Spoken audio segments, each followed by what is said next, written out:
오늘 마가복음 3장 말씀을 읽는 날인데요. 계속적으로 예수님께서 행하시는 여러 행적들을 기록을 해주고 있습니다.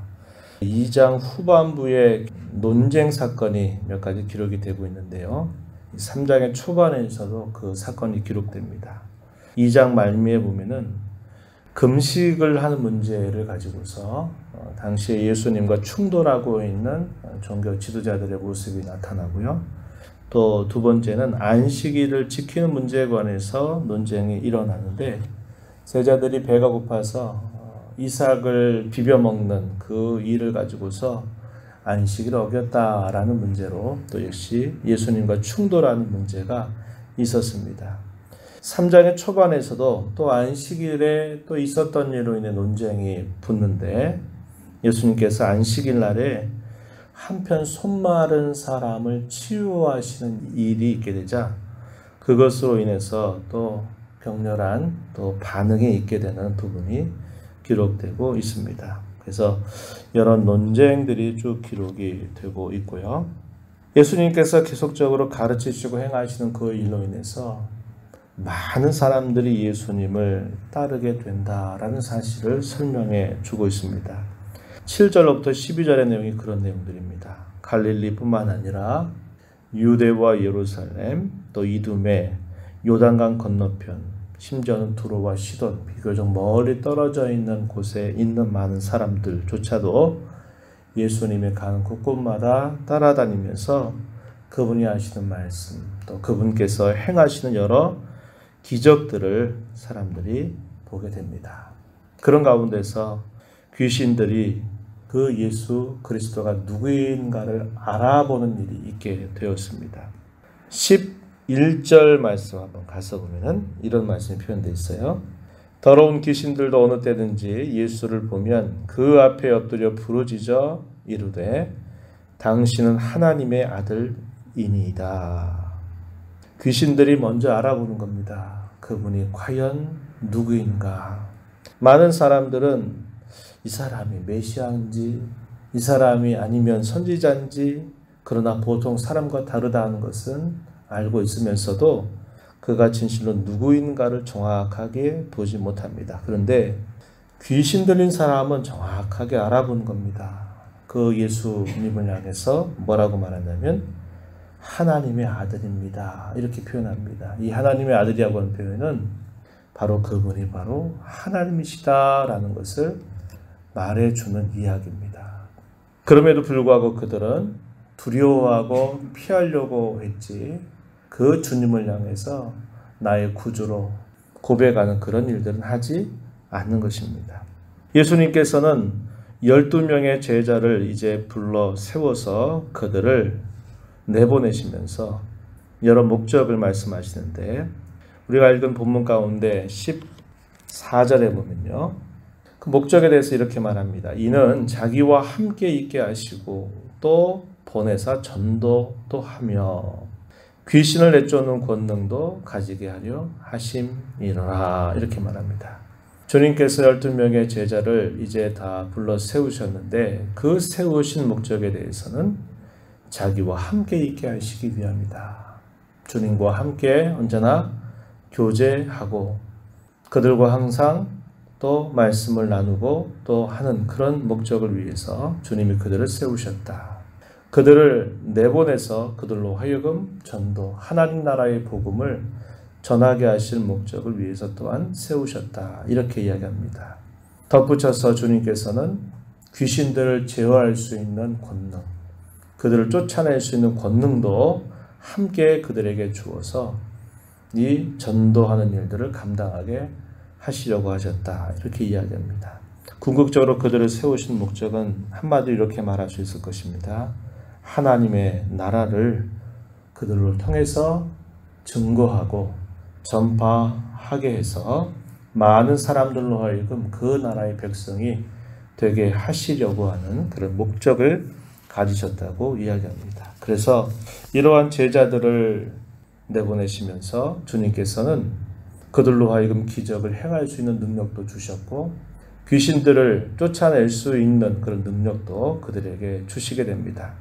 그러한 일이 있게 되면서 이제 예수님과 논쟁이 또 하나 벌어지게 되는데요. 그것이 20절부터 30절까지 있는 내용입니다. 그 내용이 뭐냐면은 예수님께서 계속적으로 사람들에게 천국의 복음을 전파하고 있는 동안에 어느 날 예루살렘으로부터 서기관들이 내려와서 예수님이 하시는 일, 그리고 그의 제자들이 하는 일들을 비방하는, 중상하는 말을 하게 됩니다. 22절 말씀에 보면 이렇게 말합니다. 그가 바알세불이 짚였다. 이 말은 그가 바알세불이라고 하는 왕에 의하여 사로잡혔다. 이 짚혔다라는 말은 사로잡혔다는 겁니다. 그렇게 비방을 했고, 귀신의 왕 바알세불을 말합니다. 귀신의 왕을 힘입어서 귀신을 쫓아내는 것이다 라고 비방하는 말을 하게 됩니다. 누구도 부인할 수 없는 사실이었습니다. 기적이 나타났던 일들, 또 그의 제자들을 통해서도 그러한 기적이 행사되기도 했던 것들, 귀신들이 쫓겨나가게 되는 일들은 그 누구도 부인할 수 없는 명백한 사실이었습니다. 종교 지도자들은 계속적으로 시간이 흘러가면서 위태로운 마음을 갖게 되는 겁니다. 자신들의 종교의 근간을 다 흔들어버리는 저 예수를 가만두어서는 안 되겠다, 이렇게 생각을 하거든요. 어떻게 하든지 이 예수를 배척하게 하는 태도를 취하는데, 하다 그들이 그 예수님을 향해서 그가 그렇게 귀신을 쫓아내는 것은 그가 가지고 있는 능력이 아니라 그것은 귀신들의 왕인 바알세불에게 사로잡혀서 그 왕의 힘을 빌어서 귀신을 쫓아내는 것이다. 이렇게 비방을 하게 된 것입니다. 그러자 주님께서 많은 무리들과 또 그 반대하는 그들의 비방 앞에서 예수님께서 이렇게 그들을 깨우치십니다. 23절 이하에 보면은 이런 말씀을 하죠. 사탄이 어찌 사탄을 쫓아낼 수 있느냐? 그게 말이 과연 되겠느냐? 이렇게 말합니다. 또 26절 가서 보면 사탄이 자기를 거슬러 일어나 분쟁하면 설 수 없고 망한다. 이렇게 말씀을 하십니다. 그러면서 어떤 나라든지 서로 그 나라가 끊임없는 분쟁이 있게 되면 그 나라가 과연 견고하게 설 수 있겠느냐? 설 수 없다고 이야기합니다. 또 만약에 어떤 집이 집 안에 있는 식구들 간에 서로 분쟁하면 그 집이 제대로 세워질 수 있겠느냐? 그럴 수 없다는 것입니다.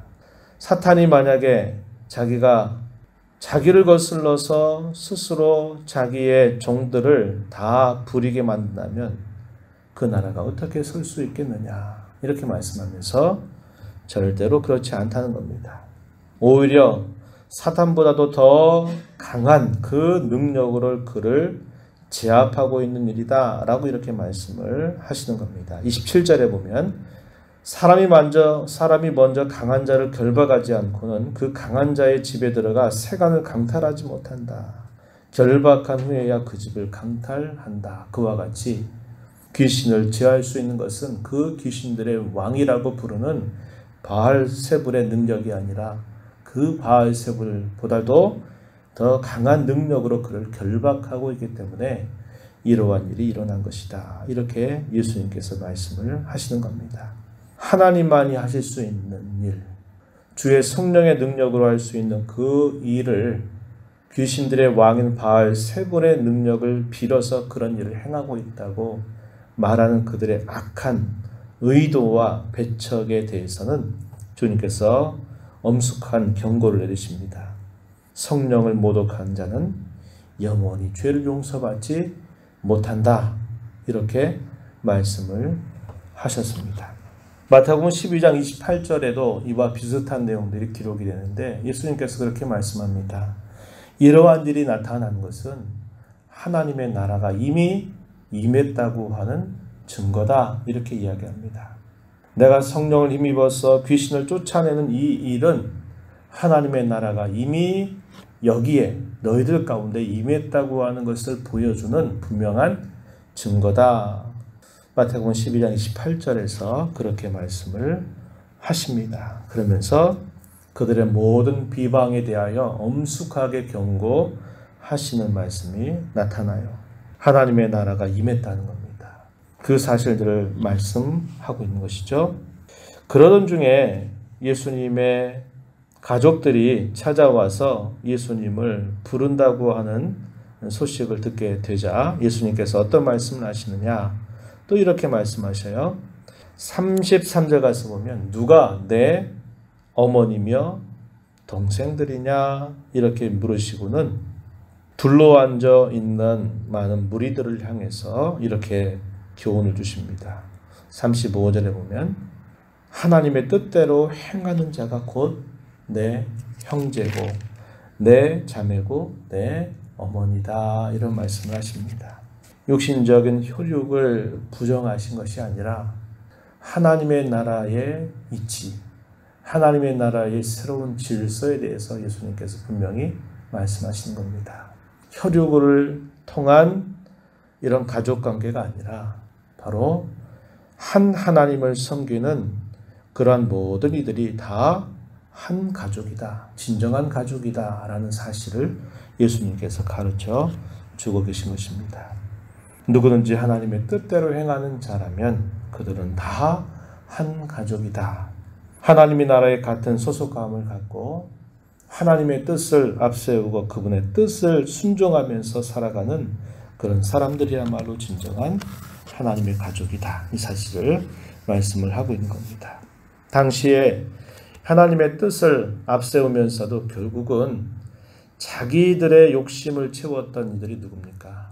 당시의 서기관들, 바리새인들, 종교 지도자들은 겉으로는 하나님의 뜻을 내세운 것 같지만 그들의 가르침과 그들의 모든 삶은 오히려 하나님의 뜻에 정면으로 반하는 그런 삶을 살았다고 하는 겁니다.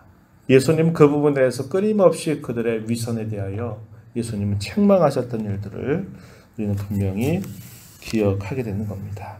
그래서 그런 모든 종교적인 잘못된 것들, 그런 것들을 다 버리고 주의 말씀, 하나님의 뜻에 온전히 순종하는 그 일이 하나님의 나라에 있어서 가장 중요한 일임을 가르쳐 주고 계십니다. 우리 이 말씀을 통해서 하나님의 나라가 임하고 그 나라의 영적인 질서가 어떠한 것인가를 우리는 살펴볼 수 있습니다. 우리는 그 나라의 백성이 된 자들로 이 땅에 우리가 살지만 우리의 진정한 소속이 하나님의 나라에 이미 속해 있다고 하는 것을 기억하면서 이 땅의 많은 이 세상의 가르침, 이 세상의 질서 때문에 우리가 혼동해서는 안 될 것이고 무엇보다도 하나님의 뜻을 늘 구하고 또 그 뜻대로 살기를 다짐하기를 힘써가는 삶을 살아야 합니다. 하나님 아버지 감사합니다. 이 새벽 시간에도 저희들을 불러주셔서 찬송을 드리게 하시고 말씀의 귀를 기울이게 하시며 받은 말씀을 통해서 또 저희들 기도함으로 하나님 앞에 나오게 하신 것 감사드립니다.